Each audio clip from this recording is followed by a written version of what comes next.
Assalamualaikum warahmatullahi wabarakatuh. Innal hamdalillah nahmaduhu wa nasta'inuhu wa nastaghfiruhu wa nastahdi wa na'udzu billahi min syururi anfusina wa min sayyiati a'malina. May yahdihillahu fala mudhillalah wa may yudlil falan tajida lahu waliyan mursyida. Asyhadu an la ilaha illallah wahdahu la syarikalah lahul mulku wa lahul hamdu wa huwa ala kulli syai'in qadir. Wa asyhadu anna Muhammadan abduhu wa rasuluhu la nabiyya ba'dah. Laqad syahidna annahu qad ballagha risalah wa addal amanah wa nasaha lil ummah wa jahada fillahi haqqa jihadih wa tarakana ala mahajjatil bayda lailuha kanahariha la yazighu anha illa halik.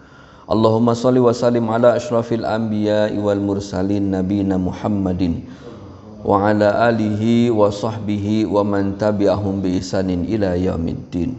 Faqad qala Allah ta'ala fil Qur'anil Karim, a'udzu billahi minasyaitonir rajim.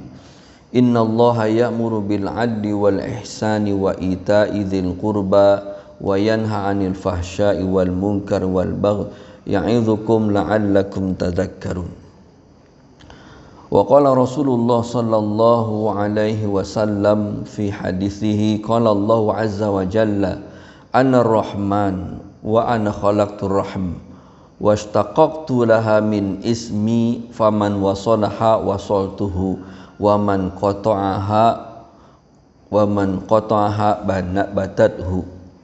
Rawahu Imam Ahmad wa Abu Dawud wa Tirmidzi wa sahhahahu. Shadaqallahul azim wa sadaqa rasuluhun nabiyil karim wa nahnu ala dzalika minasyahidin asyakirin. Amma ba'du.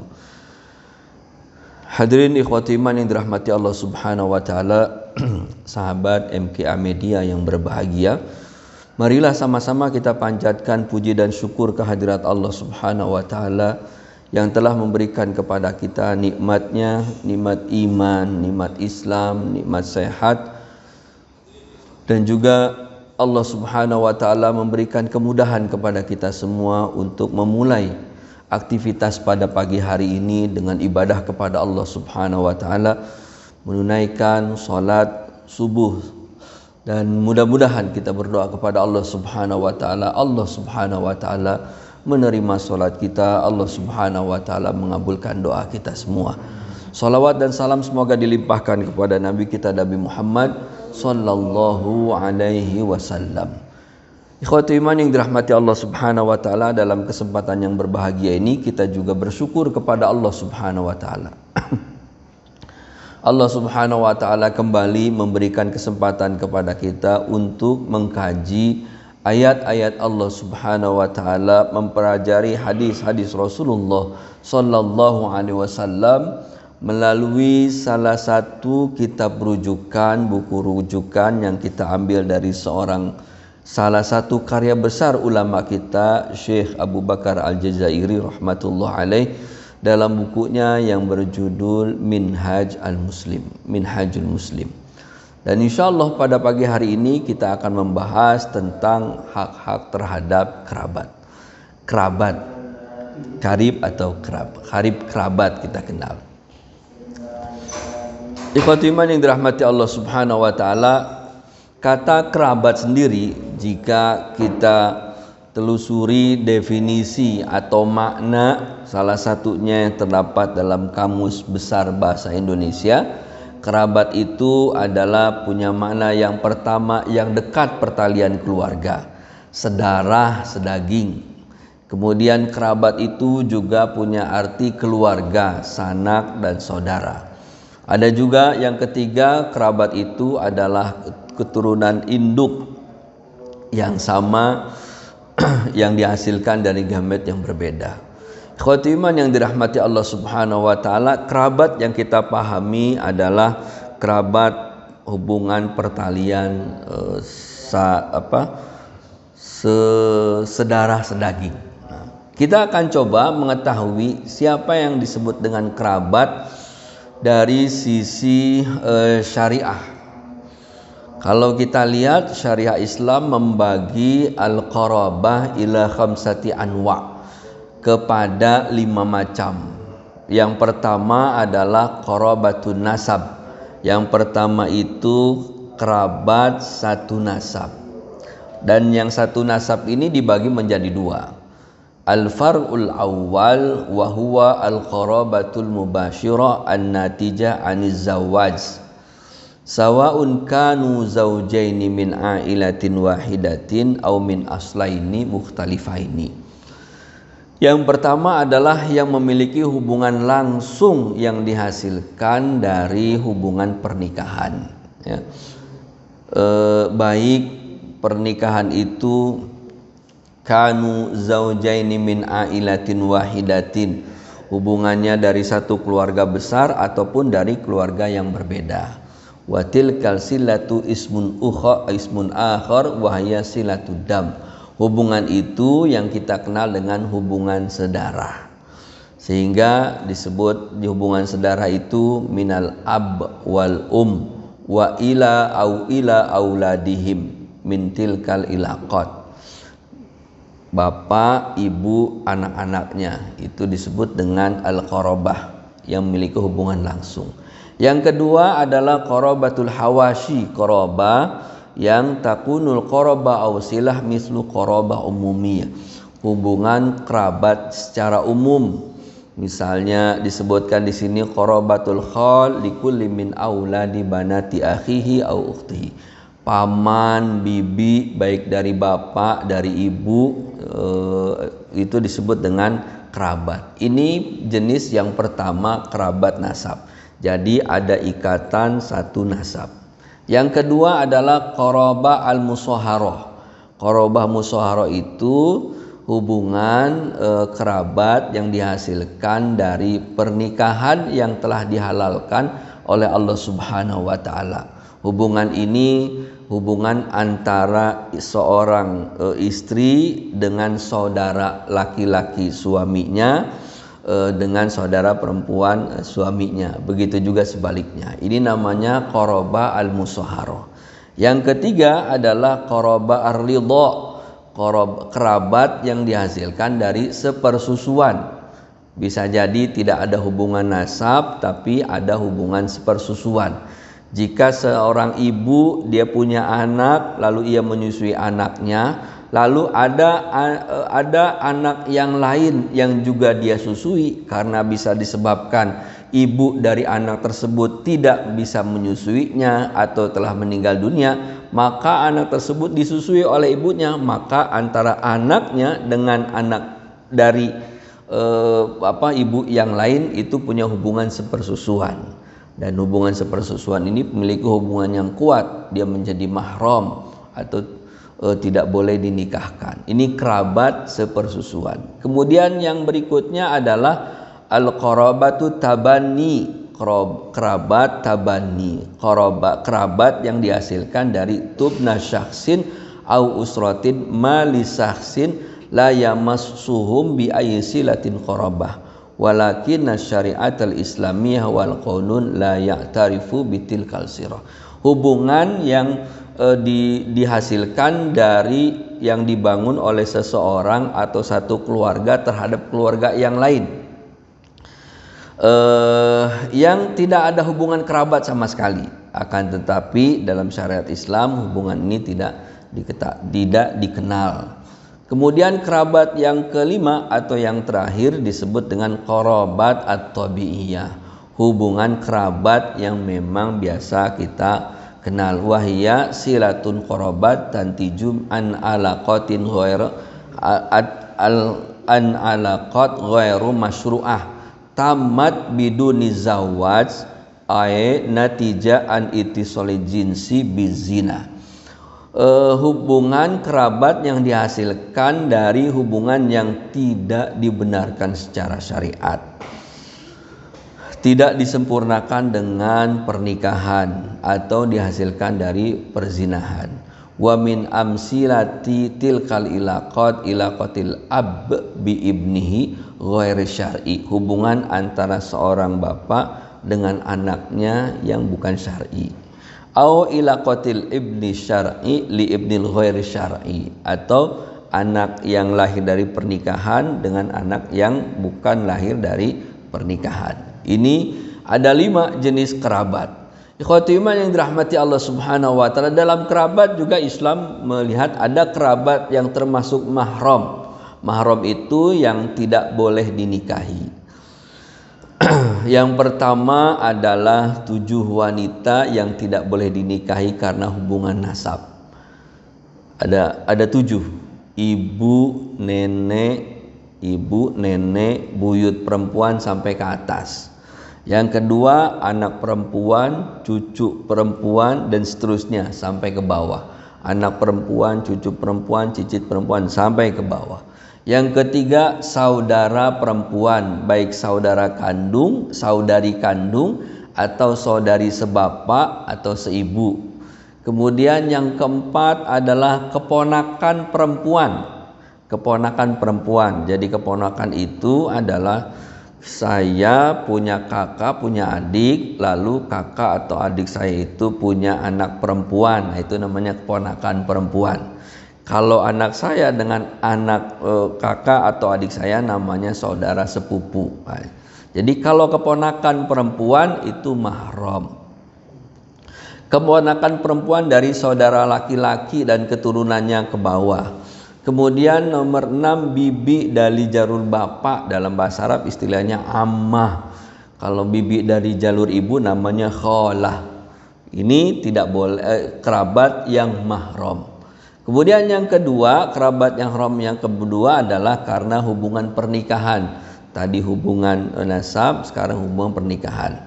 Yang pertama ibu istri, ibu mertua, nenek istri, dan terusnya sampai ke atas. Kemudian yang kedua anak perempuan istri, anak tiri, anak perempuan istri. Kemudian yang ketiga istri bapak, ibu tiri, atau istri kakek, nenek tiri gitu ya. Yang keempat istri anak, istrinya anak, atau kita kenal dengan istilah menantu. Kemudian juga bisa juga disebabkan karena sebab persusuan yang menjadikan mahram sebagaimana nasab. Ini terdapat dalam kitab Taisur Alam Syarah Umdatul Ahkam. Ada juga kerabat yang tidak termasuk mahram. Kerabat yang tidak termasuk ke mahram itu yang boleh dinikahi. Yang pertama adalah saudara ipar. Saudara ipar. Jadi Bapak Ibu sekalian, saudara ipar itu bukan termasuk yang mahram. Bahkan Nabi mengingatkan kepada kita semua agar berhati-hati dalam berinteraksi dengan ipar. Ada seorang sahabat bertanya kepada Rasulullah SAW, bagaimana hukum kakak ipar? Nabi mengatakan saudara ipar adalah kematian, wahya al-maut. Riwayat Bukhari dan Muslim. Kemudian yang kedua adalah yang tidak masuk mahram, istri paman atau suami bibi. Itu bukan mahram. Kemudian mengenai kerabat juga ada kerabat yang wajib mendapatkan nafkah. Yang pertama yang wajib mendapatkan nafkah yang disebut dengan amudin nasab, tiangnya nasab. Mereka adalah ayah, kakek, dan terusnya sampai ke atas, anak, cucu, dan seterusnya ke bawah. Hukum menafkahi mereka wajib dengan syarat yang pertama, kondisi yang dinafkahi itu fakir, tidak memiliki penghasilan sama sekali, atau ada penghasilan tapi tidak mencukupi. Yang kedua, penafkah adalah orang yang berkecukupan, penghasilannya cukup untuk menghidupi kebutuhannya dan juga anak dan istrinya. Yang pertama, kondisinya memang tidak mampu. Jadi orang yang diberikan nafkah itu memang tidak punya penghasilan atau tidak mencukupi kebutuhannya. Yang kedua, yang menafkahi juga berkecukupan. Ini pandangan Islam sangat adil ya, dan proporsional. Jangan sampai memaksakan diri. Bisa juga ditambahkan syarat yang ketiga, kerabat tersebut adalah beragama Islam. Amudin nasab, ayah, kakek, anak, cucu dan seterusnya. Kemudian yang kedua, ghairu amudin nasab, selain tiang nasab. Selain tiang nasab ini hukum menafkahi mereka adalah wajib jika terpenuhi dua syarat di atas. Dua syarat yang tadi, yang dinafkahi itu tidak mampu, yang menafkahi termasuk kategori berkecukupan. Ditambahkan lagi syaratnya adalah si penafkah mungkin untuk menjadi ahli waris kerabat yang ia beri nafkah.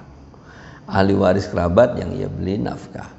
Jika tidak terpenuhi syarat-syarat tersebut, maka menafkahi keluarga hukumnya tidak wajib. Hukumnya tidak wajib. Tetapi walaupun tidak wajib, Allah Subhanahu wa taala memerintahkan kepada kita untuk tetap berbuat baik kepada kerabat. Disebutkan dalam firman Allah Subhanahu wa taala, wa ma anfaqtum min syai'in fahuwa yukhlifu wa huwa khairur raziqin. Maka harta apa saja yang dinafkahi pasti Allah menggantinya, dan Allah Subhanahu wa taala sebaik-baik pemberi rizki. Dalam hadis disebutkan shadaqatu alal miskin faya shadaqah. Sedekah kepada orang miskin itu ya sedekah. Tapi sedekah kepada yang memiliki hubungan rahim, hubungan nasab, hubungan kerabat, sedekah wa silaturahim. Ada dua manfaatnya, sedekah dan silaturahim. Nah, ini yang wajib dinafkahi. Kemudian ikhwatu iman yang dirahmati Allah Subhanahu wa taala, itu kerabat, siapa saja kerabat, siapa saja yang mahram, siapa yang bukan mahram. Setelah mengetahuinya, maka kita mulai memasuki pembahasan utama kita, yaitu tentang hak kerabat. Apa saja hak-hak kerabat? Kalau kita sudah tahu kerabat itu siapa, lalu apa yang harus kita tunaikan sebagai seorang muslim kepada saudara-saudara kerabat kita? Dalam sebuah buku Al-Qawanin Al-Fiqhiyah, juga Mawsu'ah Fiqhiyah Kuwaitiyah, disebutkan tentang hak-hak kerabat. Hak-hak kerabat itu disebutkan sama dengan hak muslim dengan sesama muslim. Sehingga dalam buku itu disebutkan an yusallima alaihi idza laqihi. Yang pertama haknya jika bertemu maka mengucapkan salam. Wa ya'uduhu idza maridha, menjenguknya jika ia sakit. Wa yajibuhu wa yujibuhu idza da'ahu, kalau ia mengundangnya maka hendaknya ia datang terhadap undangannya. Jadi kalau diundang maka mendatangi undangan tersebut. Wa yushammituhu idza atasa. Ini hak-hak muslim, semua hak muslim, disebutkan 10 hak muslim. Kalau dia bersin maka didoakan. Nah, dia bersin idza atasa, didoakan. Kan kalau seorang yang bersin itu, maka yang bersin mengucapkan kalimat tahmid alhamdulillah, saudaranya yang mendengar mengucapkan yarhamukallah, kemudian dijawab yahdikumullah. Ini bagian dari rahmatnya Islam, bahwa sampai bersin saja diatur. Bersin yang kita anggap hal yang biasa, bahkan terkadang orang yang bersin itu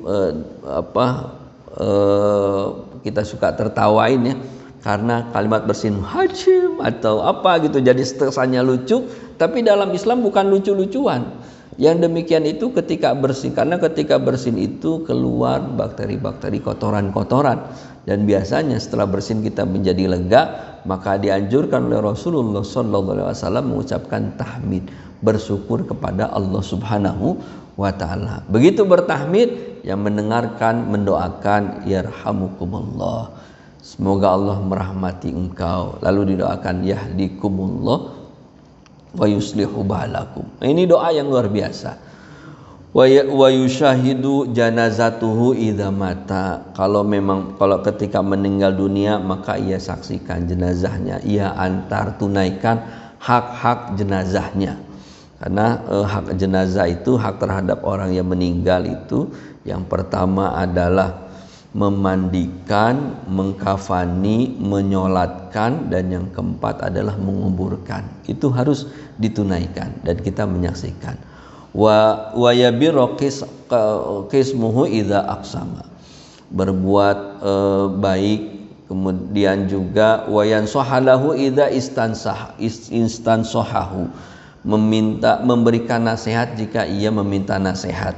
Wa yuhibbu lahu minal khairi ma yuhibbu li nafsihi, ia menyukai apa yang menjadi baik untuk saudaranya sebagaimana ia suka kebaikan itu untuk dirinya. Wa yakuffa anhu syarrahu mastata'a, ia mencegah keburukan sesuai dengan kemampuannya. Fal muslimu man saliman muslimuna min yadihi wa lisanihi, seorang muslim itu yang saling menyelamatkan muslim yang lainnya dengan lisannya maupun dengan tangannya.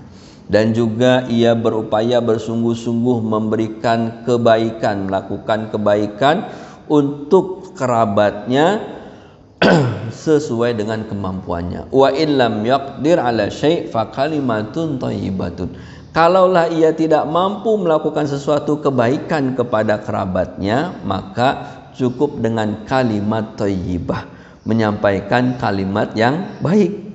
Jangan sampai mempersembahkan kebaikan tidak pernah, kalimat juga tidak pernah ada yang terucap dengan baik. Kalau sekarang bukan hanya kalimat, tapi tulisan, share atau status juga menjadi sesuatu yang kebaikan untuk kerabatnya.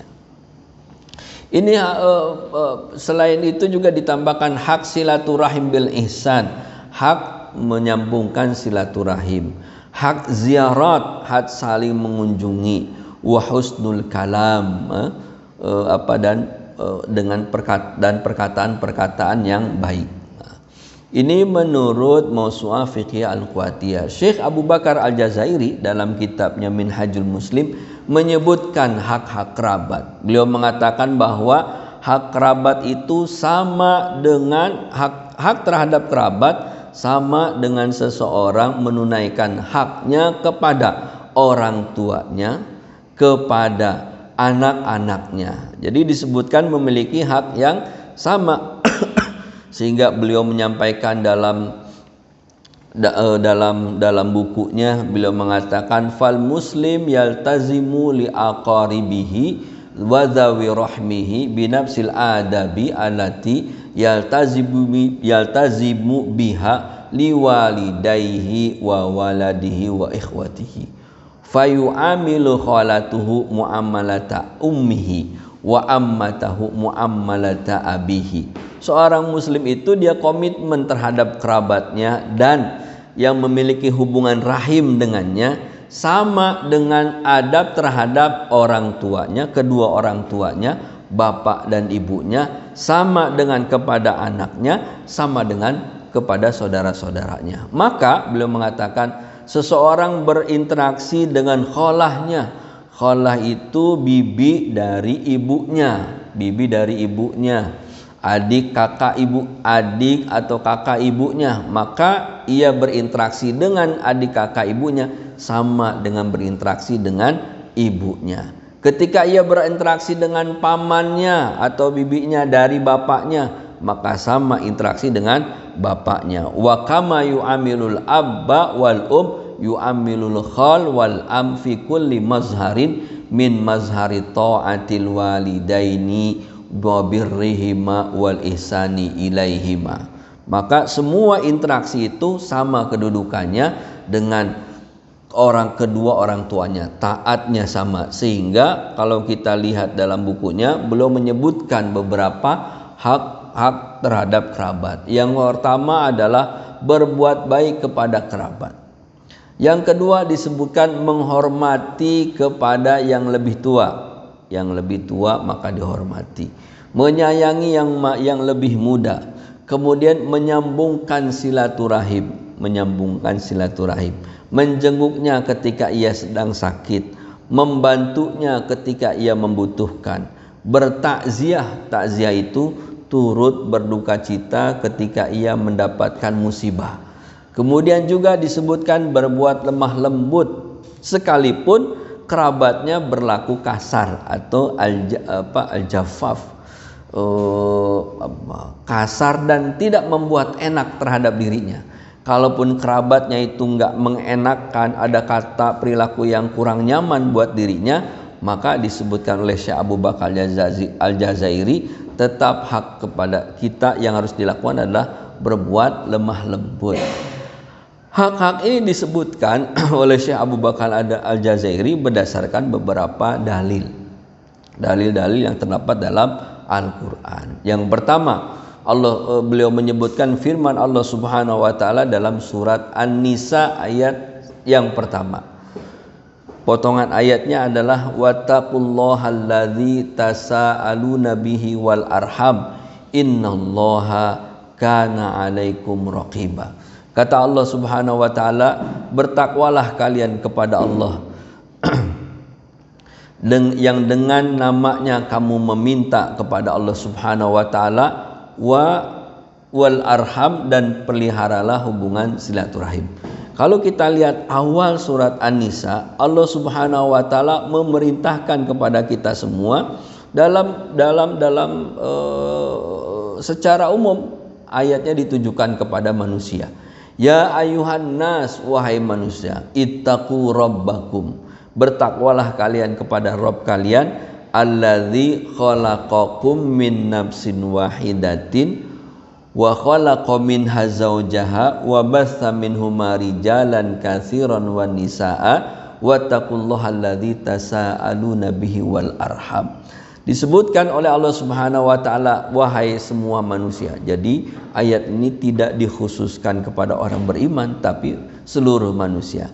Bertakwalah kalian kepada Rabb kalian yang telah mencipta kalian dari jiwa yang satu, Nabi Adam, lalu diciptakan pasangannya. Setelah diciptakan Hawa, maka tersebarlah batha minhuma rijalan katsiran wan nisa, laki-laki dan perempuan sampai dengan saat sekarang ini. Lalu perintahnya dari Allah adalah wattaqullahal tasaaluna bihi wal arham. Maka bertakwalah kalian kepada Allah yang dengan nama Allah kalian meminta, dan al-arham diperintahkan oleh Allah Subhanahu wa taala untuk memelihara hubungan kerabat. Jadi tadi disebutkan haknya adalah menyambungkan al-arham, silaturahim. Bahkan termasuk birrul walidain, ketika orang tua kita sudah meninggal dunia, kita masih tetap berbuat baik kepada orang tua dengan cara apa? Menyambungkan silaturahim dengan keluarga orang tua kita. Kalau ayah kita sudah meninggal dunia, maka siapa saja saudara-saudara dari ayah kita hubungkan silaturahimnya. Ada kakak, kalau andai kata ada kakaknya, maka kita telepon uwa atau Pak D, paman kita, bibi, semua dihubungkan, dan itu masuk dalam kategori birrul walidain. Kalau keluarganya besar, maka ini anak-anak dari paman, maka kita sambungkan lagi silaturahim. Ini perintah dari Allah Subhanahu wa taala. Disebutkan dalam ayat yang lain, wa ulul arhami ba'duhum aula bi ba'din fi kitabillah. Kata Allah dalam Al-Qur'an, dan orang-orang yang memiliki hubungan darah satu dengan yang lain lebih berhak dalam waris dan mewarisi di dalam kitab Allah Subhanahu wa taala. Jadi kalau mau waris ya punya hubungan darah. Quran surat Muhammad ayat 22 disebutkan oleh Allah Subhanahu wa taala, fahal asaitum in tawallaitum an tubsidu fil ardi wa taqatta'u arhamakum.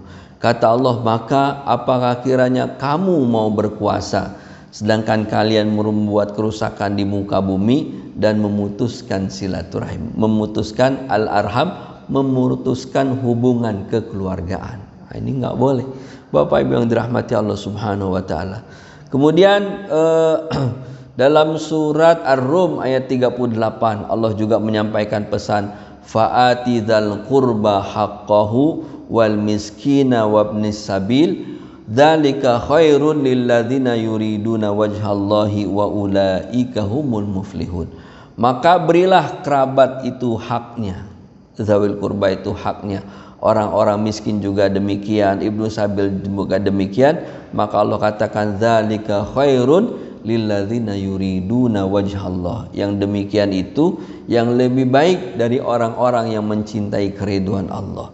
wa ulaika humul muflihun, dan merekalah orang-orang yang beruntung.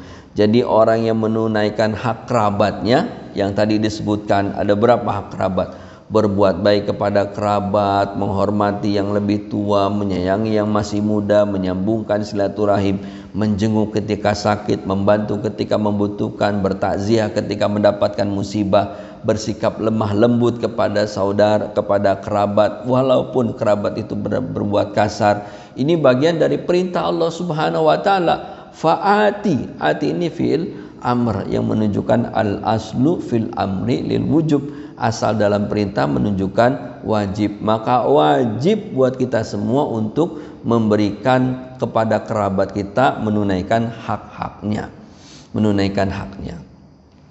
Ayat yang lain Allah juga mengatakan dalam Al-Quran surat An-Nahl ayat 90, Innallaha ya'muru bil adli wal ihsani wa ita'i dzil qurba wa yanha 'anil fahsya'i wal munkar wal baghi ya'idzukum la'allakum tadhakkarun. Kata Allah dalam Al-Quran, sesungguhnya Allah telah memerintahkan kepada kalian semua untuk berbuat adil, berbuat kebaikan atau ihsan, dan juga ita'idil qurba, memberi kepada kaum kerabat. Sering disebutkan memberi kepada kaum kerabat. Wa yanha 'anil fahsya'i wal munkar, mencegah perbuatan fasya dan munkar dan melakukan perbuatan yang melebihi batas.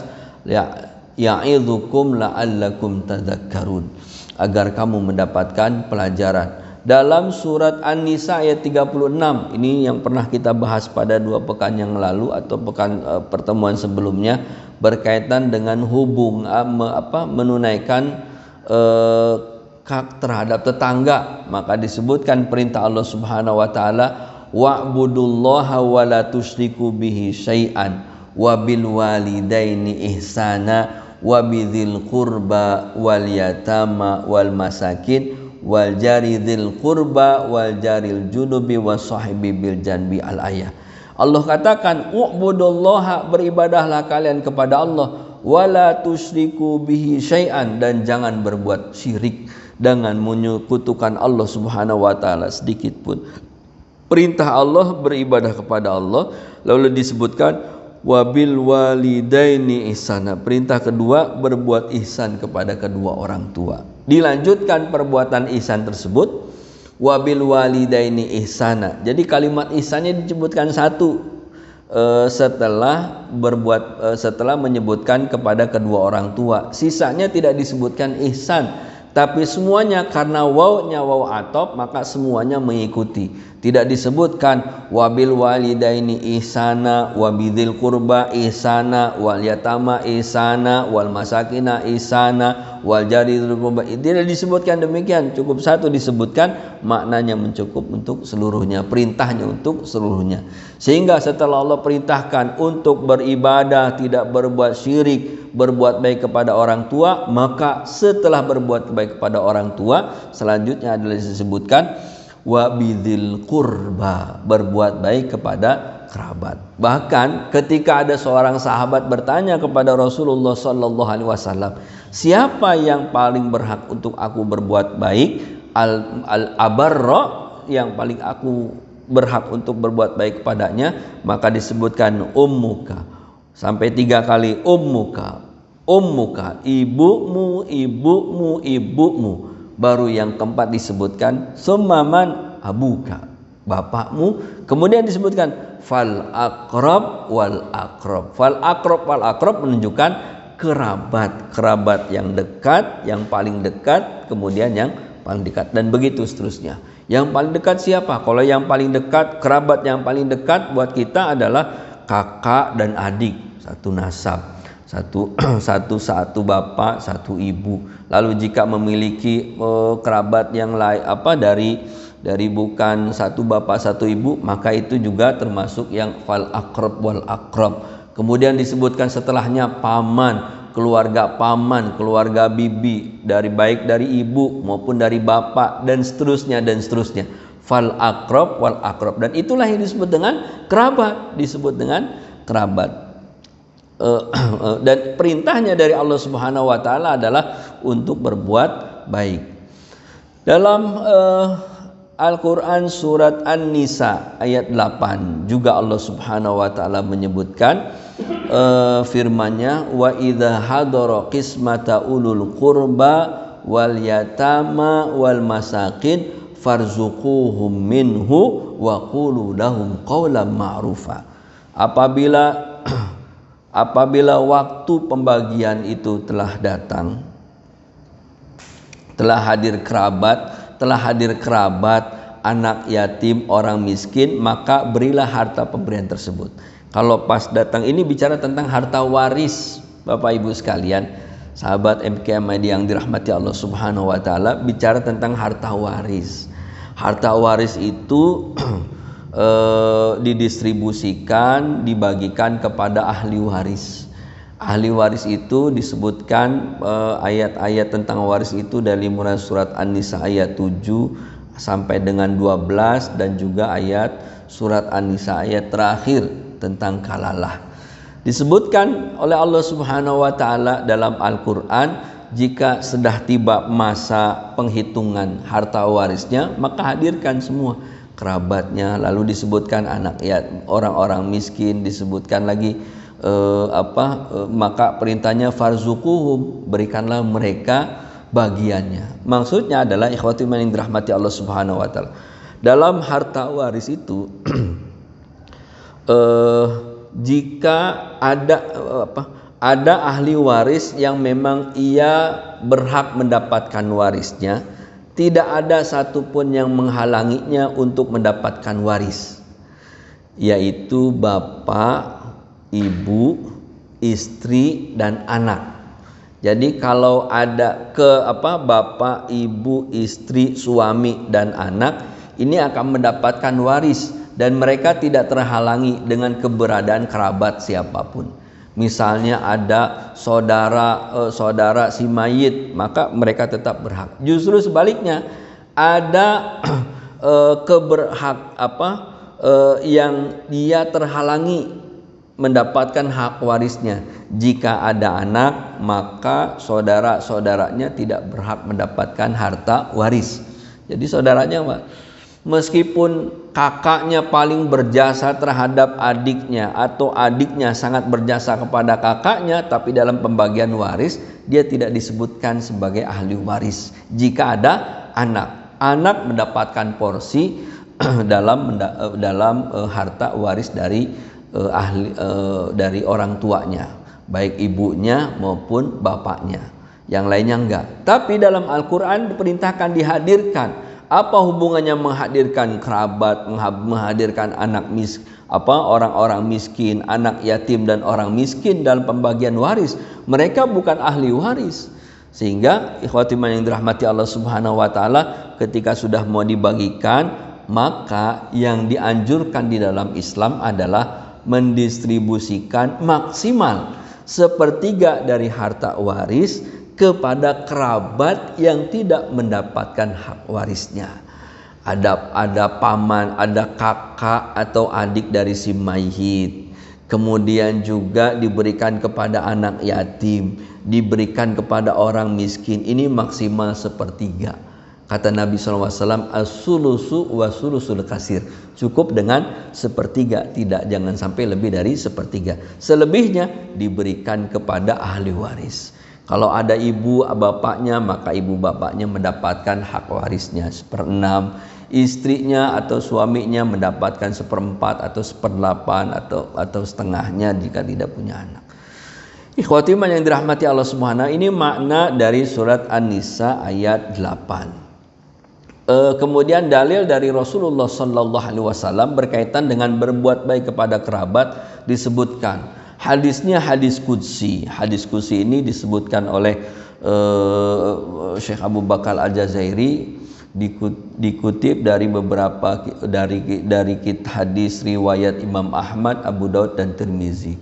Dari Abdurrahman bin Auf, Rasulullah Sallallahu Alaihi Wasallam bersabda, Allah Azza wa Jalla berfirman, Anar-Rahman. Kalimat rahim itu, kasih sayang itu dari namaku, kata Allah Subhanahu wa taala. Siapa saja wasolaha wasoltu, yang menyambungkan silaturahim, maka aku akan menyambungkannya. Artinya apa? Allah akan dekat, Allah akan selalu bersamanya. Siapa saja yang memutuskan silaturahim, maka Allah akan memutuskannya. Sehingga ikhwati iman yang dirahmati Allah Subhanahu wa taala, haram bagi kita dalam kondisi apapun, ketidaknyamanan sekalipun dengan kerabat, untuk memutuskan silaturahim. Sehingga disebutkan tadi dalam Syekh Abu Bakar Al-Jazir menyarankan berbuat ihsan walaupun kerabatnya berbuat kasar atau zalim terhadap kita. Yang harus kita lakukan adalah menyambungkan silaturahim, karena ini perintah Allah Subhanahu wa taala. Kemudian disebutkan juga dalam kitab Minhajul Muslim satu hadis Nabi SAW tentang sedekah. As-shadaqatu 'alal miskin shadaqah. Sedekah terhadap orang miskin sedekah sekedekah, ya sedekah. Tapi ala dzirrahim, kalau diberikan sedekah itu kepada kerabat, maka ada dua manfaatnya. Yang pertama adalah sedekah kepada dia. Yang kedua adalah wasilah. Sila itu menyambungkan silaturahim. Seorang sahabat pernah bertanya kepada Rasulullah sallallahu alaihi wasallam tentang amma yudkhilul jannah minal a'mali wa yubaidu anin nar. Perbuatan apa yang dapat menyebabkan aku masuk surga dan jauh dari sisa api neraka? Maka Rasulullah sallallahu alaihi wasallam bersabda, ta'budullaha wa la tusyriku bihi syai'an. Beribadah kepada Allah dan jangan menyekutukan Allah sedikit pun juga. Wa tuqimu sholata wa tu'tiyaz zakata, engkau menunaikan salat, engkau mendirikan salat dan menunaikan zakat. Lalu yang keempat disebutkan wa tasilur rahima, engkau menyambungkan silaturahim. Bapak Ibu yang dirahmati Allah Subhanahu wa taala, 4 aktivitas ini yang dapat menjauhi kita dari siksa api neraka. Yang pertama adalah beribadah kepada Allah, tidak menyekutukannya, mendirikan salat, kemudian menunaikan zakat dan menyambungkan silaturahim. Dan wabil khusus Bapak Ibu yang dirahmati Allah Subhanahu wa taala, sekitar kurang lebih 1 bulan lagi kita mendekati bulan suci Ramadan.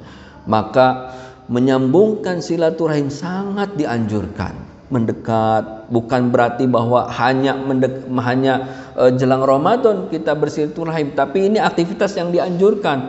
Dan ini masih di bulan Rajab, bulan yang diagungkan oleh Allah Subhanahu wa taala. Aktivitas kebaikan di dalamnya bernilai pahala berlipat ganda. Jika kita menyambungkan silaturahim dengan kerabat kita pada bulan sekarang, maka pahalanya berlipat ganda. Dengan kondisi pandemi Covid seperti ini, kalau mungkin tidak memungkinkan kita untuk mendatanginya, mengunjunginya jika ia di luar kota, ataupun berziarah langsung ke tempat, ke rumahnya karena dikhawatirkan hal-hal yang lainnya, maka pada saat sekarang dapat kita buat dengan menggunakan fasilitas yang lainnya. Kita bisa video call dengan syarat kuotanya masih ada ya, kuota internetnya. Kalau kuota internetnya nggak ada, mungkin cari restoran, minta wifi-nya, numpang wifi-nya, video call sama kerabatnya. Makannya mah cuman es teh aja gitu, tapi minta nelpon kerabat. Kalau memang orang tua kita jauh, maka kita video call orang tua kita.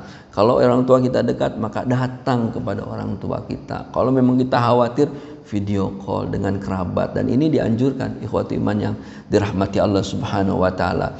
Dan di Indonesia menyambungkan silaturahim ini menjadi tradisi yang luar biasa, bil khusus ketika setelah Ramadan dengan adanya istilah mudik ya. Mudik, ikhwati iman yang dirahmati Allah Subhanahu wa taala, inilah hak-hak kerabat beserta dalil-dalilnya. Mudah-mudahan Allah Subhanahu wa taala memberikan taufik kepada kita semua untuk dapat berbuat ihsan kepada kerabat, untuk bisa menghormati kepada kerabat kita. Jika lebih tua, sayang kepada yang masih muda, kita sambungkan lagi silaturahim, karena menyambungkan silaturahim Allah akan menyambungkan, akan sambung dengan kita, juga akan memudahkan kita masuk ke dalam surga, menjauhi kita dari siksa api neraka. Demikian yang dapat saya sampaikan. Mudah-mudahan apa yang disampaikan tadi ada manfaatnya, khususnya bagi saya pribadi, umumnya bagi jamaah sekalian, Bapak Ibu dan juga sahabat MKA Media yang dirahmati Allah Subhanahu wa taala, yang benar dari Allah Subhanahu wa taala, yang salah dari saya pribadi. Terima kasih atas segala perhatian. Mohon maaf jika ada hal-hal yang kurang berkenan. Mari sama-sama kita tutup kajian kita pada pagi hari ini dengan baca hamdalah dan doa penutup majelis. Subhanakallahumma bihamdik asyhadu an la ilaha illa anta astaghfiruka wa atubu ilaik. Wallahu a'lam bishawab. Wa sallallahu ala sayyidina Muhammadin wa ala alihi wa sahbihi wasallam. Assalamualaikum warahmatullahi wabarakatuh.